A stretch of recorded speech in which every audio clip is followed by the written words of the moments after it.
Cate, hello, and Yvonne, hello, how are you? So talk Hi. about this passion project of yours. Is so relevant and timing, very good. Cate, I know you're also the creator, producer, actress here. Talk about what interested you in this subject matter. Yeah, Stateless has been a real labour of love for myself and Elise McCready, who wrote the series with Belinda Chaco and co-creator, and Tony Ayres.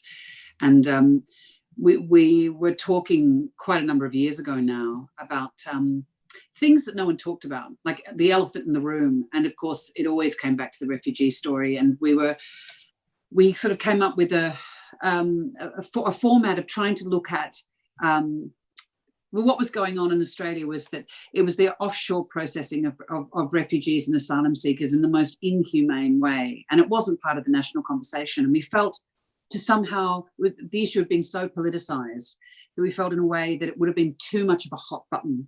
And so we decided to reverse engineer how we got to that place when the detention of refugees and asylum seekers was still onshore in the public eye, able to be assessed and discussed by journalists. And then we wanted to look at that process from many different perspectives to allow the audience to find various different points of connection. Because, of course, when we look at the global displacement crisis, the figures are massive and overwhelming, and it seems like such a politicized mess. And we forget that there are so many millions of children displaced and vulnerable. That we need to look at the individuals, and I think that's what we can do in a dramatic space. And so we created 4 characters who were very distinct individuals from very different walks of life, who were all brought together in onshore detention to find their common humanity, I think. Mm-hmm. And Yvonne, I know you just gave birth to a baby, and you accepted the role. Talk about what drove you into accepting this part.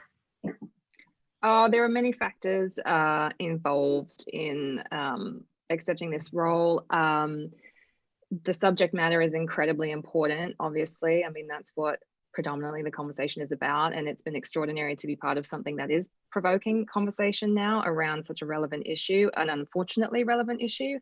The character of Sophie is incredible. I mean, I was immediately drawn to the beautiful scripts that I found incredibly moving. But also how complex and unique Sophie's storyline was.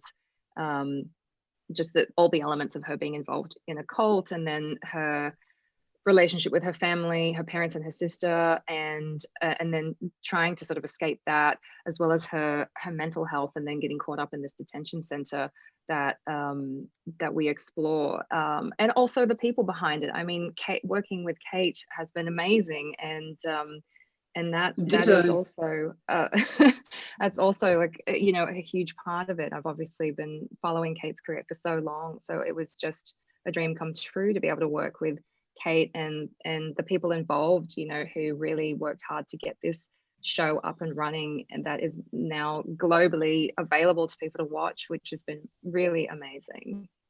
And Cate, talking to the refugees, what did you take out from your conversations with them? Well, I've been working with UNHCR, the UN Refugee Agency, for quite a number of years now.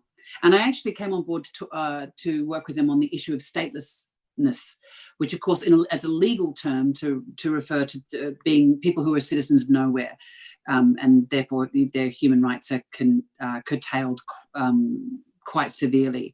But we use the term stateless in a much more poetic sense. But I think I connect to the refugee experience, which is varied, but as a parent, it breaks my heart always when you're sitting with children. When I was in Bangladesh, sitting with in a women and girls refuge, and they were doing a lot of art, and they went around in a circle, and they asked them to as much as they were comfortable to describe their experience of Rohingya refugees fleeing into Bangladesh. And when you're talking to a 16-year-old girl who watched her 3-year-old brother be dismembered and thrown into a fire, you think, what if that was my child? And I think that is really that point of empathy and connection, which once you've seen, you cannot look away. I think we really tried to feed that into the DNA of the series. Mhm. Well, it's really very impactful. Thank you very much for the show, and thank you very much for this interview. Thank you. Thanks. Take care.